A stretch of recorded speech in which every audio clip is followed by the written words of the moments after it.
Hey, everybody. Welcome back to The Gold Mine. We have another fantastic show for you planned out today. I am very excited. We have Mike joining us. We got Seb joining us. We got Shaun joining us, and we have a fantastic line of clips set up here for y'all to better understand yourselves. Now, if you have any thoughts or questions, comments, anything at all, by all means, put them up in the comment section. And while everyone else is doing that, y'all should be doing something else too. Like the show, subscribe to the channel, hit the notification bell, do all the good stuff. Get your emails whenever we go live, of course, Wednesdays and Fridays. Now, we're going to go through the intros real quick here, and then we'll jump into the convo. So let's start at the top. Mike, give us a quick little rundown, 10 to 15 seconds. Who are you? Where you come from? Good morning. My name is Mike. I'm from Chilliwack, BC. Recently retired police officer, and now working in the tech industry. Bam. I like it. Seb, how about yourself? Seb, have I been on a gold mine before? I think this is my first time. What? I think so, yeah. Yeah, I generally hang out in the collective. Seb Lavoie spent 23 years combined service, military and police, and now just hanging out with cool people. That's the way to do it. Shaun, how's life in the mountains? Well, I'm recognizing Seb, so it probably means he's been on the show before. So let's see how it plays out. Once or twice, I think, maybe just a couple of times. Now, so I have some really great clips here that I want to get right into. We're going to start basically, we're going to start kind of early and then work our way through life. So I want you guys to keep that in mind as we listen to these clips.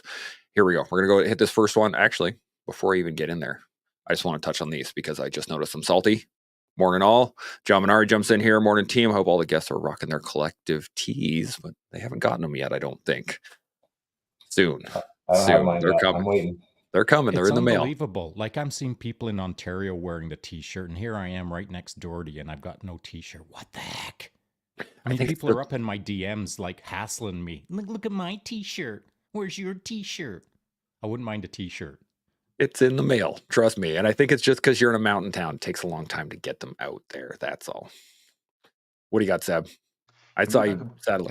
Can we talk about this for a second? Do you know how much it costs to ship anything to Shaun? With who was it I shipped with? Oh, I was gonna ship with Purolator or UPS or something. Yeah, that's right. Courier is nuts. How much money do they want? $275. Yeah. From the lower mainland. What the hell? It's crazy. This is what it should cost to ship to Mars. When I ship coffee, it feels like I'm shipping the Titanic. Yeah, the bill that I have sitting right beside me that has all of the shipping information for all of the shirts across everywhere. It was a good chunk of change. So anyway, let's get into this. Again, mindset more towards the early portions of life, but then we're going to get your thoughts on it. Here we go. Stuff that looks crazy now once made a lot of sense. If you were growing up, let's say, in an environment in which, let's say, a parent was suicidal and you shut down your emotions totally, that's a fantastically clever thing to do when you're 5 years old, because that will get you through to the next stage of life. If you open your heart at 5 and there's a parent who's suicidal, it'll tear you apart. Or imagine somebody who becomes a clown as a child because there's a very sad atmosphere and all they can have time for is jokes. They're just a manic joker. Brilliant. What a fantastic thing for a kid to work out. But what happens 10 years later, 20 years later, 30 years later is that what used to be a fantastic defense has turned out to more or less ruin people's chances, because the person, with that difficult father, they won't even know their heart's closed, but they will be acting out the same defensive strategy. Very often what we need to do is to say thank you to our younger selves for having devised strategies that really were clever, but at the same time say thank you, it's enough. Bam. Let's start with Mike. Thoughts on that? Wow, we got deep fast, like right off the hop. I think that clip got me. I think we underestimate the impact that things early in life can have on us. Stuff that happens to you when you're a kid, you hear people talk about your inner child and your relationship with your parents when you were a kid. That stuff actually matters. And that stuff actually leaves a mark, good, bad, or otherwise. When I was quite young, my grandmother lived with us. And she lived with us like my whole life until I was 13 when she passed away. But when I was about 7 or 8, she had really bad shingles, and she had shingles on her face rather than most people get them kind of in their core area. She had them on her face, which caused her to go blind in one eye and caused her a significant amount of pain. So after about a year of living with that pain, she tried to kill herself. And at about 7 years old, I found her. Oh, now I'm going to get all misty. See what I mean? Stuff that happens when you're a kid leaves a mark for a long time. And what that experience taught me at the time was to always expect the worst, which is ridiculous, but that can be a hard thing to overcome. Yeah. Okay, I'm gonna get my shit together and you guys go next. No worries. Seb, how you feeling on this one? Yeah, obviously, I think that's beyond accurate. And I think it's important to recognize that self-awareness is the key. The subconscious mind doesn't have a concept of time. It just doesn't. Time is a conscious process. So as you're going through life and as you're, dealing with things that you're dealing with, thinking that things are behind you, that things are compartmentalized well enough that you never have to worry about them again, it's just a matter of time if you don't realize what you were doing and why, and then you can sort of logically override whatever it is that you tend to do as you're aging. And so if you know that this was a defense mechanism for something like a fear of abandonment or whatever the case may be, you know what sort of actions need to be taken now to counteract some of the issues, but also leveraging the skill that it brought you. So if you develop survivability as a result of doing that, that's not something you want to get rid of. That's something you want to put context to. So now you have to apply this in the new context and see what good out of this can I keep and maintain that protects me, that continues to protect me and makes my life meaningful. But also, what are some of the downsides of some of the defense mechanisms that I adopted, over the years? And one of the other thought that comes to mind when I hear this is, how about compartmentalizing while you're in service, for example, right? Like having all of these things that normally would impact your life, but now you have a prioritization, which is prioritizing survivability. So now, because you are prioritizing your survival, all of these secondary fears and apprehensions are kind of put in little drawers.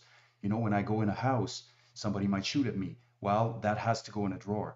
If I do X, something might happen. That has to go in a drawer. So then you get to think that eventually you're kind of over this. You never have to worry about those things again. But what ends up happening is, as we find out with people, once they retire from service and their body and mind realizes that they're no longer in fear of death for grievous bodily harm, is those little fears are coming back. They're creeping out. They're like, oh, but they're not coming back just as they were. They're coming back worse, exponentially worse. And so, those are things to bear in mind. Nothing is lost. Everything transforms, right? So if you think that you've conquered it all and it's all gone, I got some bad news. So anyways, those are some of my initial thoughts. Absolutely. Shaun, thoughts on this? Well, I've got a couple. I'd say, first of all, that I don't want to gloss over how Mike had a moment there. I don't want to pretend that didn't happen. It did happen. And that's an important aspect of this conversation, I believe, because if Mike would have just rolled through that with no response as he was telling that story, none of us would have been able to understand this aspect of the story. That Mike still has intense feelings for people in his family now that they're long gone, perhaps. He still feels his feels. And that's good. It's good that from time to time we have these moments so that we can be alive in the moment. Do you know how many times I've heard guys tell stories like they're robots? I've told stories like I'm a robot. And the stories that we're telling are intense. They're wild. They're crazy. They're emotional. They should cause people to cry and yell at the clouds and be fearful in those moments sometimes. But the teller of the story is telling it like a robot. We've got to understand that times where we should be displaying emotions because of the intensity of the story, it's okay to do that. It's not okay to manufacture emotions, and it's not okay to shut down emotions unless there's a reason for it. There's a reason to shut down the emotions because the job has to be done. Or in the next few seconds, ... there's no time for the emotions in that moment. But there's always time later. We can always make time for emotions. And so Mike sharing that moment with himself is important. Sharing it with us is important. I don't think any of us can come to such a conclusive moment in all of the large, impactful moments in our life that they become non-moments. It's simply a matter of how we respond to the memory or we respond to the feeling of that past event and whether it's a positive or a negative. And then if it's a negative, it's our job to try to figure out how to spin that into a positive. What can I learn from the negative to turn it into a positive? These moments like Mike just had, they're not just one and dones, not to be thought about ever again. They're moments to consider today, tomorrow, next week. And not just in the sense of how to do it better, but the whys and the wherefores of what happened, and then how to become a better human from it. It's not trying to shut things down, and it's not trying to unlock things. It's just focusing on how to be a better person. And sometimes that requires a lock, and sometimes it requires a key. But you'll never understand the lock and the key trajectory to life until you start picking locks and you start losing keys. So you've got to consider what you're doing, why you're doing it, when to do it, and is it good for you or not? That is a great point. And I like how you stated manufacturing emotions. I think that's a great point because we do a lot, and especially military, police, anybody that's in a pretty traumatic lifestyle. You hear this all the time. We have dark humor, or we have, we make everything a joke, or we will manufacture an emotion in a moment that doesn't quite fit with the circumstances in order to manage the actual emotion that's happening, or you'd suppress the actual emotion that we're feeling, or any of those things. And I think that is a beautiful point to make, in the fact that manufacturing emotions happen all the time, and it'll happen almost automatically if you don't pay attention to it, because you have to pay attention to it. Mike, any other thoughts on any of this? How you feeling? Yeah, I think the manufacturing emotions thing is a big thing in the lines of work that you just mentioned, but usually it's manufacturing happy emotions, faking being okay. And I don't have to talk about how dangerous that is. People don't fake being stressed out. People don't fake being depressed. They fake having their shit together. Sorry. I haven't had enough coffee, so it brings out the swears. No worries. Seb, any other thoughts?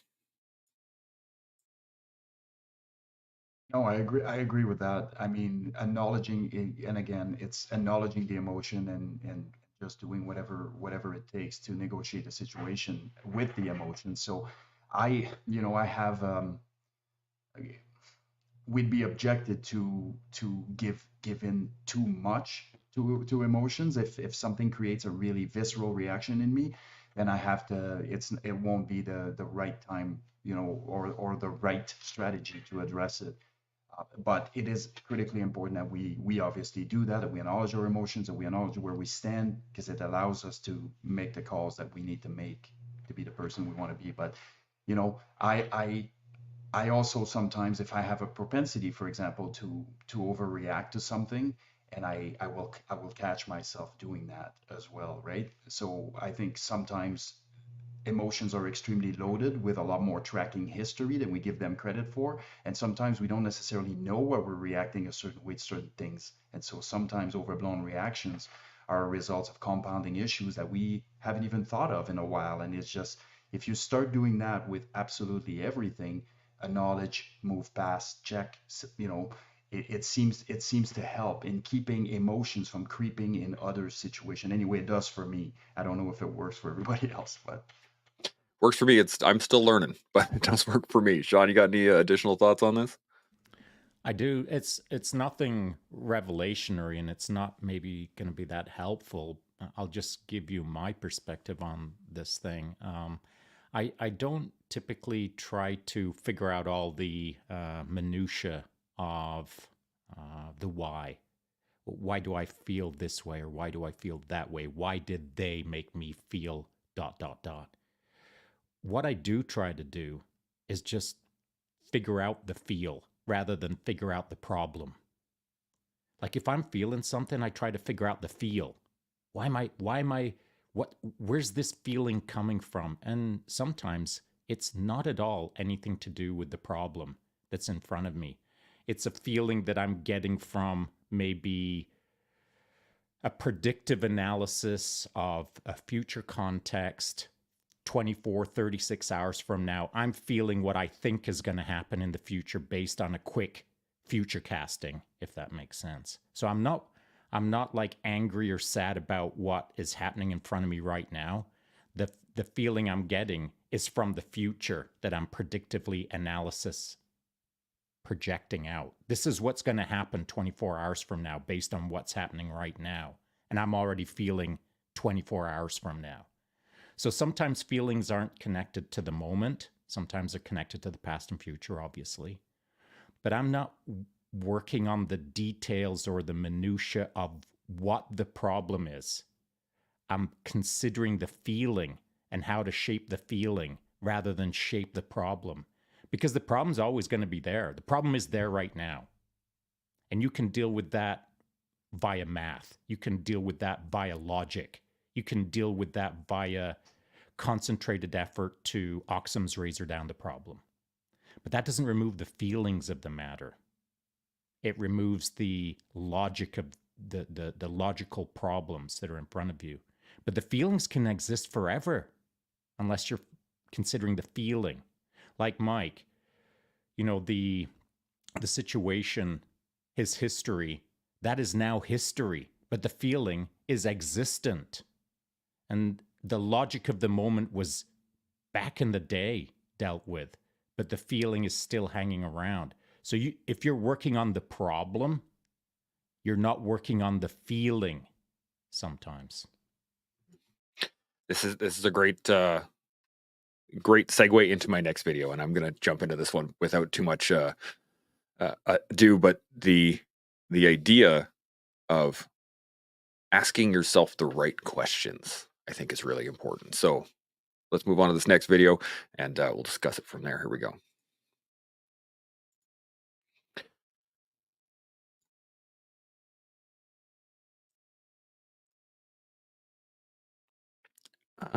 Right. I don't know why there's no audio on that, but I'm gonna jump into a different one because that did not work. But we'll jump into this one here instead. I'm not sure why the audio wasn't there. Here we go. Some of y'all going around living life not caring what people think about you. I just realized I never actually knew what you were thinking about me. I just knew what I thought you were thinking about me, which means I created a mean, judgmental version of you in my head and then used it to think mean things about myself, which means I made you mean in my head, which means I was being judgmental of you, not the other way around. Now I just assume people are nice. I just assume that they're cool. And if they act in some way that contradicts that, if they start being a total dick for no apparent reason, I assume that they're actually angry at themselves for something that they're then projecting onto me, just like I used to do. And then I forgive them and get on with my life. Bam. Let's go around the table on that one. Seb, how about you? Go first. What do you got? guilty as charged. Like, this is something I did extensively when I was younger. I made everybody the enemy. and I was the enemy, really, is what happened, right? And so when two people were interacting around me, they were laughing and looking over, automatically I was on the wrong end of that in my own mind. And what that led me to do was to project violence and retaliation on people in just the way I looked at people when I walked by them. And that sent the wrong message to the universe, which returned or replied, as you might imagine, with the wrong message. And so it created a sort of a state of victimhood that I ended up being stuck in, like an absolute prison. And one of the things that was, over the years that became quite apparent is that the first time that I started feeling better about life and feeling better about my place in this world is when I stopped projecting my own feelings and emotions on other people and how they perceive me. And it became so apparent that even the people closer to me, and one of the person that's responsible for raising me, my aunt, was the first one to really call it out. I was about 36 or 37 years old, and she's like, for the first time in your life, I can sense you not being angry at the world. Like, you're not angry at the world. What happened, and it was a self development piece. It was a self awareness piece. I was realizing that, and now I see and I look at life through a much more compassionate lens. This could be, if I meet somebody and I don't immediately like them, I start questioning myself, like, when was the last time you met someone you liked right away? Like, I generally, or when was the last time you met a really good friend you liked right away? Generally, it doesn't happen. Generally, it's kind of like, I didn't really like him at first, and eventually you guys become brothers. And so, or if I get the perception that somebody perhaps is a little bit arrogant or comes across that way, I see it from a place of compassion now. Maybe there's insecurities there and those types of things. And so, it was a means to an end when I was younger, as was discussed earlier, but it started becoming my issue and my problem very quickly. And in order for me to overcome that, I had to do an incredible amount of soul searching, and I had to be very, very sort of direct and blunt with myself in relation to my behaviors, and just called it out. Yeah, absolutely. Mike, thoughts on this?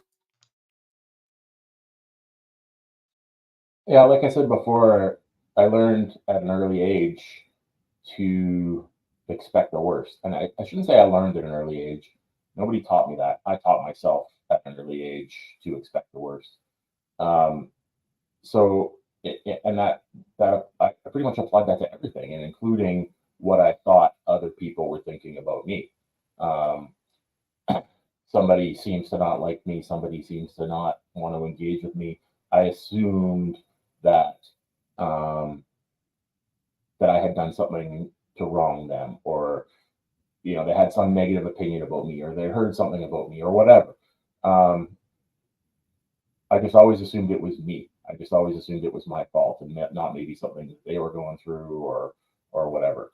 I just conditioned myself for whatever reason, certainly no good reason, to expect the worst.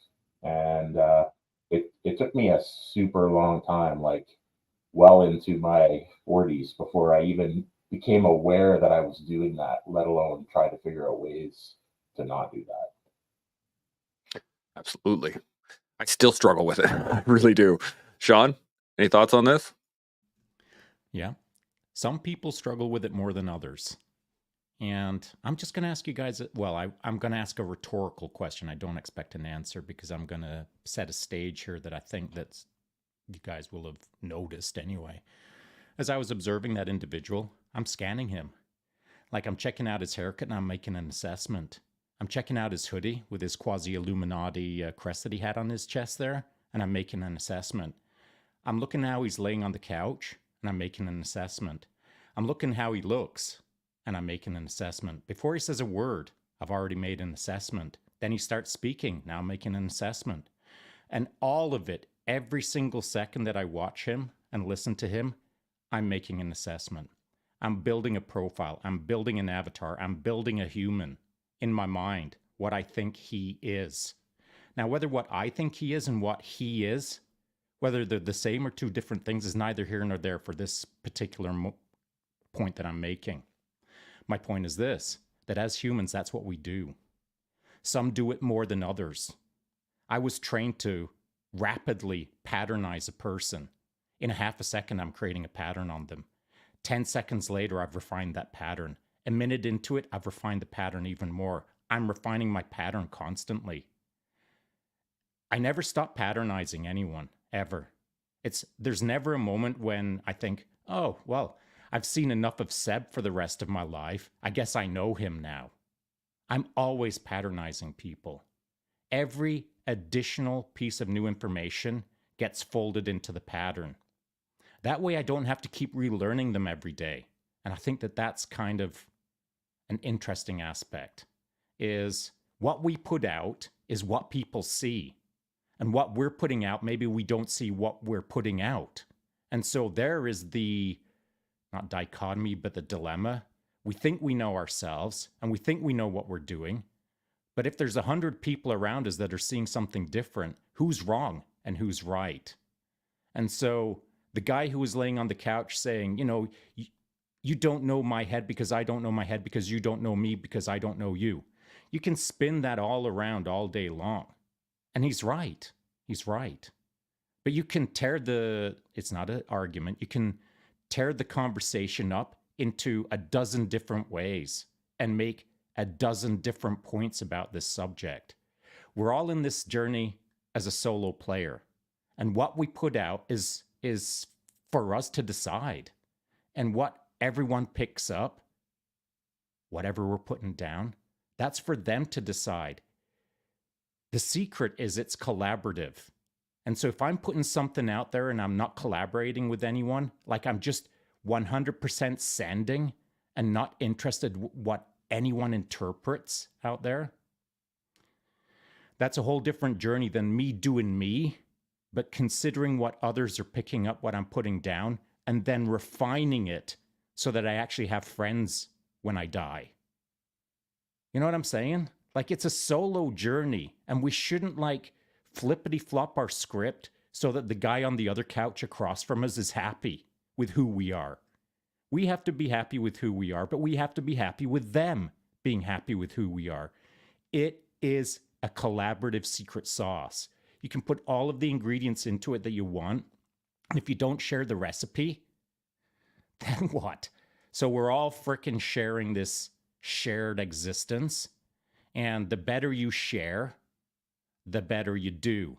But not just you as a person, but you as everyone who's sharing, the organism as a whole, as it were. I really like that. Excuse me. I really like that. Seb, you got any thoughts on that?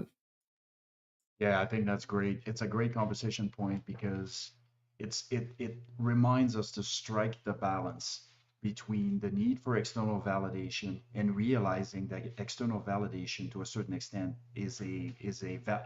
can be a validation of what we are doing and if we are doing it correctly. So you can't just say I don't care about what anybody's thinking, because then you don't care what your kids think of you, you don't care what your wife think of you, you don't care what no, obviously you want your wife to know you love her, you want your kids to know that you're there for them, you want all of those things. Those are all external validation, but they're healthy external validation, where it forces you to be the best version of yourself, to make those things happen and bring those things to life. But it's also not the complete opposite, where I'm forgetting myself so that I am the person that other people perceive me to be. And I can just step away feeling, energized by all the external validation, but I haven't been myself at all. And so that gray area is where the magic happens. Everybody, it's not about black and white. It's about moderation. A little bit of external validation, me wanting my guys or the people that work for you to be happy to work for you and to get some buy-in with them. If you say I really don't care, what kind of a leader are you going to be? There needs to be a certain amount of that. And I think we very disingenuously sort of stated, we need to completely eradicate external validation out of our lives. And that's not only inaccurate, but it's never going to happen. Like you can't. And so I think that's a very, very smart nuance that Shaun brought up there. Absolutely. Mike, you got any thoughts on this? I think what Seb's just said there about striking a balance, I think, is worth mentioning again, because like our bodies want to be in balance physically, physiologically, psychologically. You want to have the right combination of nutrients and water and protein and fat and blah blah blah blah blah. But your brain also wants that balance as well. And like I said, I have conditioned myself or trained myself to think the worst about whatever the situation is. I can purposefully and mindfully find a balance there as well. So if I say something to my wife and I see that she purses her lips and kind of scowls a little bit, I can assume, or I will assume, because I've trained myself to assume that she didn't like what I said, or she's pissed off about what I said. But I can then tell myself, maybe she's got something stuck in her teeth and she doesn't want to be rude and start digging away at it while we're in the middle of a conversation. And even just saying that to myself, even if she is mad, even if she didn't like what I said, even just saying to myself that there's another possible explanation for what I saw and how I reacted to what I saw can reinstate that balance. And just making yourself think like that about things, if you do that purposefully, if you do that mindfully, it will start to flip that script so that you're not always thinking and assuming the worst. If you start thinking there's other possibilities, you'll start seeing those other possibilities, and eventually you'll start seeing them first. That's a great point. And just the acknowledgement that there are other possibilities other than the first thing that came to your mind, right? Like that's a big deal for sure. And what do you got? So just a little bit of nuance in there, just for anyone else. I know Mike has got this figured out. I'm pretty sure the panel has got it figured out, but there is another tiny little aspect to this. And that is, if you're reading a situation in front of you, and it doesn't matter if it's a wife or a husband, a thing in front of you, and it's concerning. What you see is concerning, but then you say to yourself, well, maybe they've got something in their teeth. Maybe they just got a bit of bright sunlight in their eye. Maybe ... All of these things. They're all possibilities. But they're possibilities for someone who hasn't been paying attention to life. That pool of possibilities shrinks significantly if you've been paying attention to life. And let me give the example. So if you're patternizing things really well, but based on assumptions, you're never really sure if your patterns are good. But if you patternize life and then you see somebody do this, hey, what's up? Well, you got something in your teeth? The qualifying question that removes the assumption by now it's factual. Oh, you did have something in your teeth. Pattern changed. Or you didn't have something in your teeth, you're really angry with me. Pattern reinforced. And so assumptions are what throw patterns off. So if you're constantly qualifying what's up, then your patterns are tighter and clearer. But if you're running your life on assumptions, patterns are now assumption-based, and that is not a pattern. Yeah, that's an assumption, just in general. And I think the funny thing is that I was thinking to myself as you were talking about that they could be an alien. That's a perfectly logical assumption in that moment. It's just an assumption based. It's a possibility, right? And we all know possibility. There's technically possible. Anything is technically possible. It's just whether or not it's probable. And being able to engage that thought process is key. Salty Jinx jumped in here with a comment. He said, external validation or recognition is good. We all need it. But we need to base that on what and how we feed our souls and our why, which I think is a great little addendum to that as well.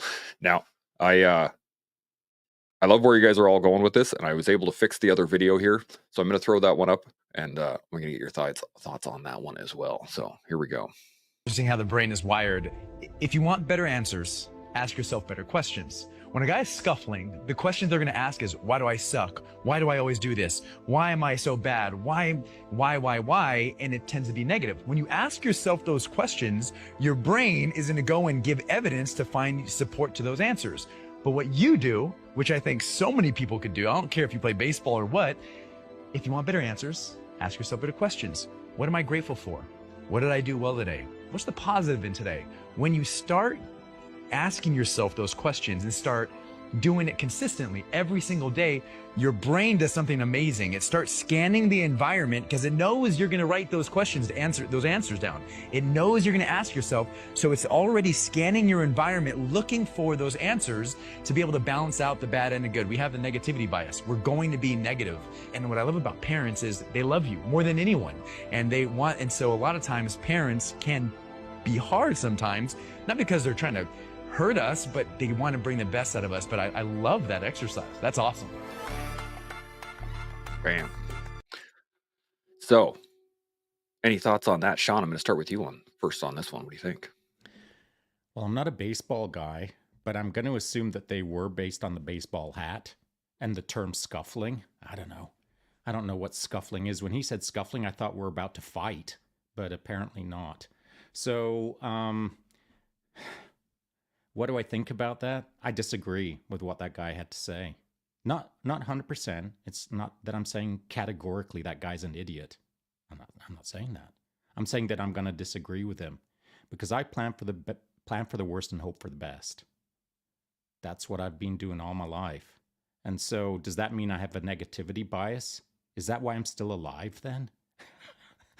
I look for the problem. I don't look for the happy moment. I don't scan my horizon and look for all of the wins. I scan my horizon and look for the threats to fix, to solve, to not have to bump into, to work around.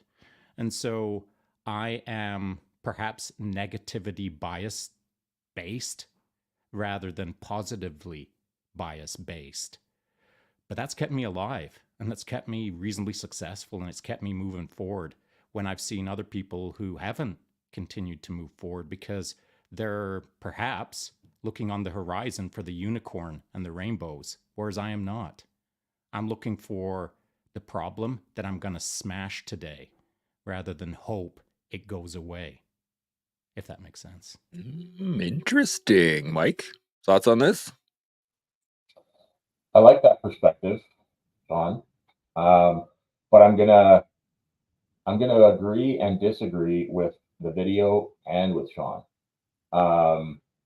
I know it sounds like I'm playing Switzerland there, but I like what Sean said, but I also like what this guy said, and I just don't think he said it very well because he's talking about asking better questions to get better answers. So the question was the bad question that he suggested was, why do I suck? Well, that is a bad question to ask, depending on your mindset. But instead of saying, why do I suck? And just being, all what did I do well today? Pat myself on the back. How about say, how can I do better? Where's my room for improvement? How can I crush this problem better the next time I face it? You can still look at what went wrong and what you did wrong and how you can improve, and you can still focus on the positives. So you can still look at it in a positive light with a view to making improvements and doing better, without focusing in a negative way. Asking yourself, why do I suck at this? Maybe that's the motivation you need. That's probably what people like Jocko and David Goggins say to themselves. And it works for them, and that's awesome. But I think for most people, unless they have like a mindset made of granite, asking yourself why you suck is going to put yourself in a negative space. How can I do better is the way forward, I think, for most people. Yeah, I really like that. Seb, thoughts on this? Yeah, I'd have to agree with that, with Mike, as far as like, and I don't think there's necessarily a ton of value in being too harsh in how we're questioning what we're doing. But also, I agree with Sean that I can do that all day and it doesn't bug me, right? But that's not the norm. That's just you doing it over and over again, and eventually it becomes a thing where it's non-judgmental. There's no emotions associated with this. Like if I sucked at something that I was supposed to deliver on and I perceived that I didn't, Well, whether or not I ask myself the question that way or the other way changes nothing. I'm going to try to achieve the exact same outcome. What it does do, though, is reduce the amount of negative emotions that I inject into my life. And what I do find is the older I get, the less of that I'm tolerant to. And so if there is a way to achieve the same outcome without creating that negative emotional piece, I'm in. No problem with that. And also what it does is it reminds you that not everybody else thinks like that. So if you do that to yourself, you can sometimes do that with others. And then we do that with others that are not there, then communication is broken down. So I think when I look at that video, I saw that guy, I know what his intent was. His intent is talking about essentially biological negatively biased, and because we are so negatively biased, if you continue to ask yourself questions in the negative undertone, you're just feeding into that and now making it out of balance. So he's talking about balance, but I don't think that he didn't nail it as far as letting us know that that's what he was doing. Also, what's important to understand is that there was a book by Dr. Joseph Murphy called The Power of the Subconscious Mind. And in there was really a very common concept now called cognitive behavioral therapy, where he was talking about brain programming. So essentially, sort of what outcome do you want and how can you, do affirmation and teach your brain or teach your brain what is it that you are seeking and how you're going to get there and all of those things. Well, most people do that wrong. So you can do an affirmation and you can be, say, I'm going to go to a jiu-jitsu tournament, right? I envision myself on the podium. I envision myself winning. I envision myself, all of those things. Okay, that's cool and it's great. But in the micro, when your forearms are loaded, lactic loaded, and you can no longer form a grip, did you ever consider that that was going to happen and how you were going to react to that? Because you can't control the outcome ultimately. But what you can control is all these small little things that you've injected in your mind to prevent yourself from going down a rabbit hole when they happen. And so theoretically, both of those things are positive affirmation, but one of them hinges on you winning or losing, whereas the other one hinges on you taking every little step right. And so there's ways to do programming wrong as well if you don't know or don't pay attention to it. And so anyways, I digress, but balance is key. I love that. That's a great point, and I think I might have the connection between everybody's viewpoints on that. And I think it's specificity, because the question that I used to ask myself, similar to the video of like, oh, why do I suck? It's general, right? There's no real answer, and so you'll just figure, as he says, you'll start to find reasons why that's true. But when I start asking myself specific questions, why do I suck at guard passing? Oh, it's because I'm doing X. Oh, and it allows me to then figure out, to Sean's point, figure out what the problem is. And it's the specificity of whatever problem it is, versus the voluminous concept of suck. Like, just it's too big, too much. So I want to get your guys' thought. Do you think that bridges all of those things together? Sean, what do you think? What do you got? Specificity and timeline. So you've got half of it with specificity, but timeline is the other piece. And so if you don't allow for enough timeline, it doesn't matter what approach you use. You'll never figure it out. You need to choose a solution and work with it long enough so that you come to an outcome. And that outcome might not be right for you, because then you start the iteration again. And that, for me, at 60, is literally what I've done. Whether I've done it right or wrong is immaterial. I've just done it long enough that I've got it right for me now. And my right is different than perhaps everyone else's right. And so to Mike's point, you mentioned a couple of names there, Goggins and Jocko. And then the word was thrown around, granite mindset. Well, maybe I've got a granite mindset. I don't know. I know it's harder than most of the people in my neighborhood. And that's because I've done it my way wrong a bunch of times. And I've done it my way right a bunch of times. Until eventually I found out how I need to do it today, yesterday, and tomorrow. I know what's right for me in this phase of my life, and my way is different than most people's ways. And so what creates the Gogginses of the world? Well, it's a unique trajectory for sure, and there's a certain element of what we've been talking about, and that is you've got to drive yourself pretty frickin' hard not based on unicorns and rainbows, but on some like hard, cold, factual, hard talk with yourself, like not letting even a half inch of quit into your life. That's kind of what it takes to become these kind of characters like a Goggins. But it's not for everyone. And perhaps it's not for anyone of sound mind and will. But you'll never know until you start giving it a go. That's the way of the world.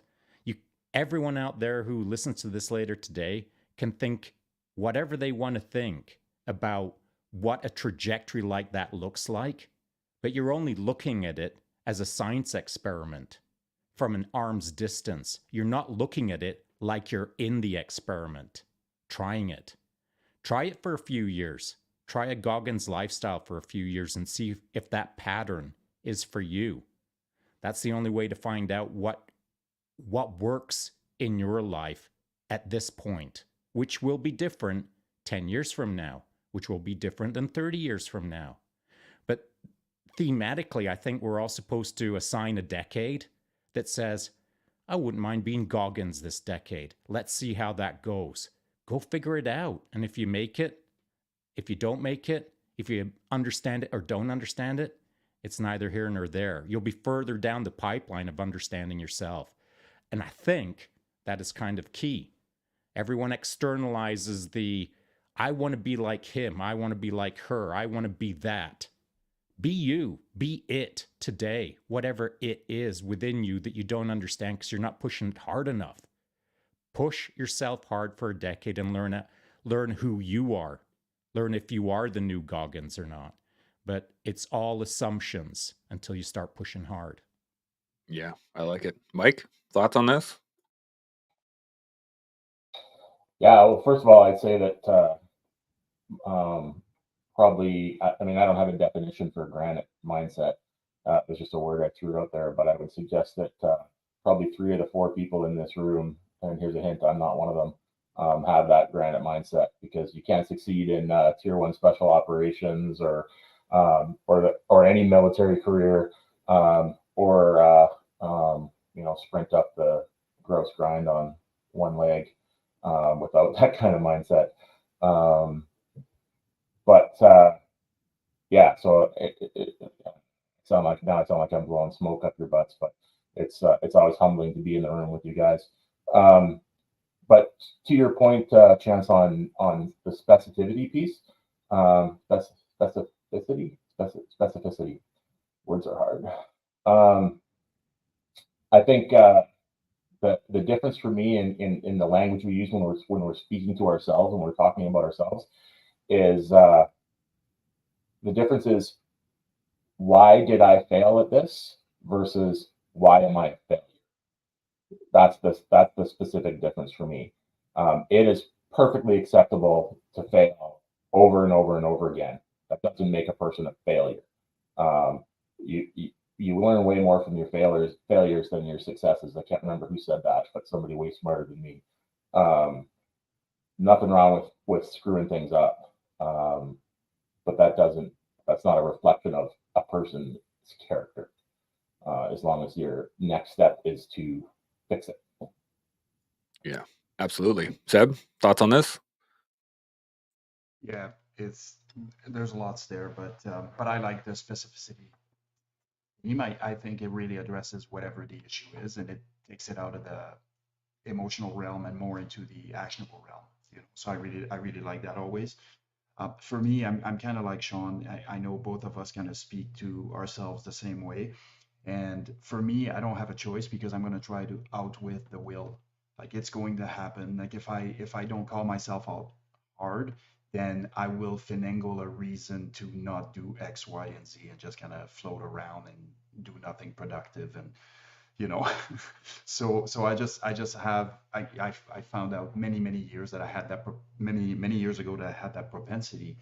And for me, to call myself hard where there's nowhere to hide is the absolute best course of action. Now, when I lead other people, or my expectations of other people is not for them to be like that all the time. It's just not. I don't impose or project that on anybody else but me.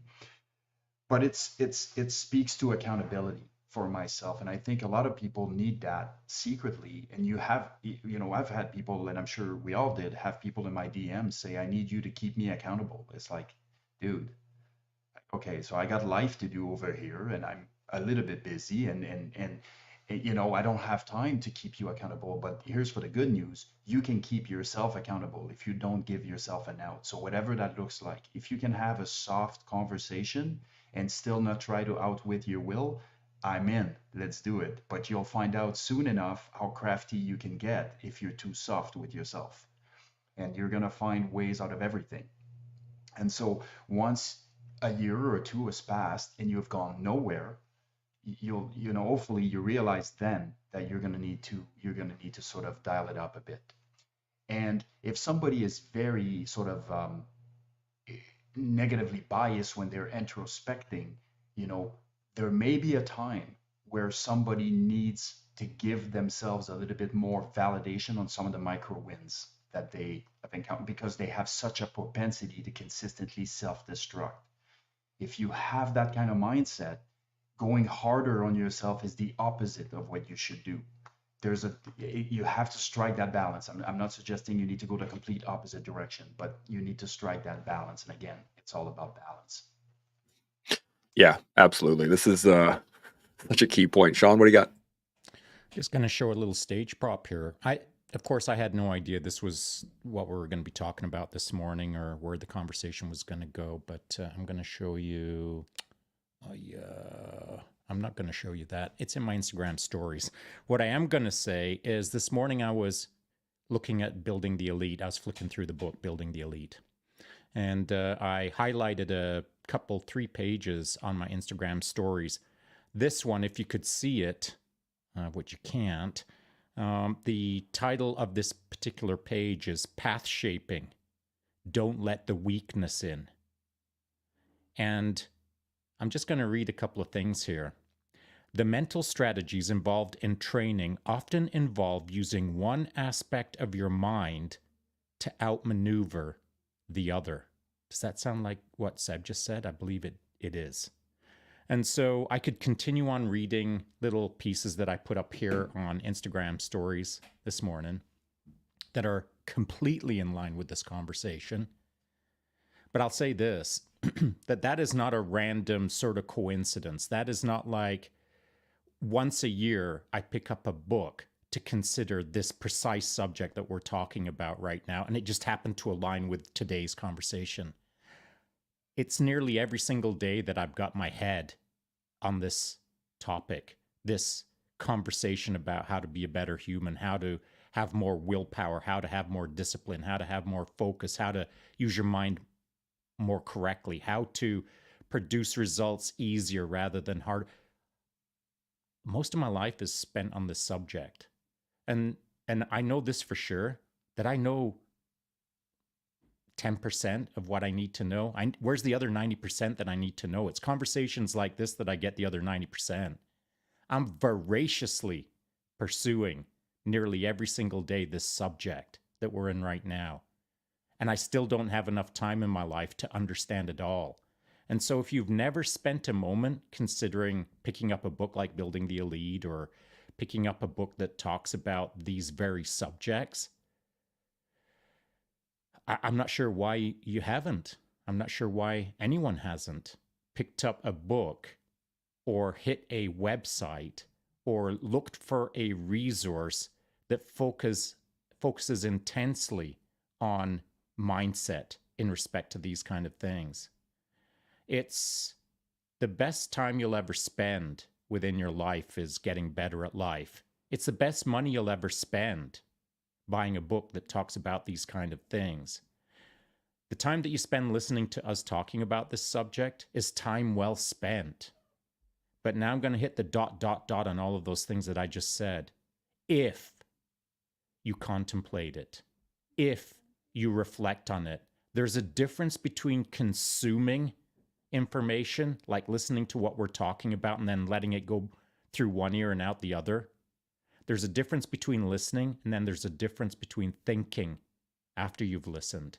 You've got to reflect on this stuff. Set enough time aside so that you can double or triple your thoughts on a single thought.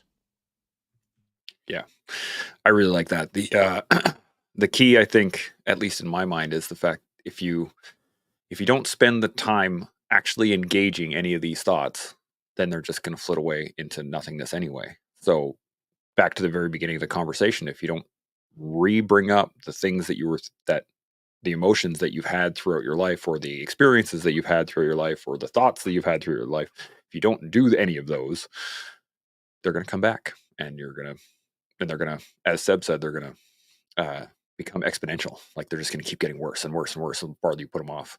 Now, I just got a couple comments here, and then we do have a hard timing at an hour for this due to the live, so we're gonna do these comments. We're gonna get some final thoughts, and then we'll shut it down for the afternoon. But Winterstorm jumped in here. He said it's either failure or chance for learning. The difference is how you look at it, which is, I think, absolutely true. Salty says, I think the specificity of the question is important, and the time you take to ask it is important. If you're still asking yourself that question years later, it's not going to help. You can't hide from what's in your head, and if you try, it only turns into denial and delusion, which is absolutely correct in my mind. And Tanya jumps in here and says, Book of Five Rings, this must be considered deeply, which is one of my favorite lines said throughout the book.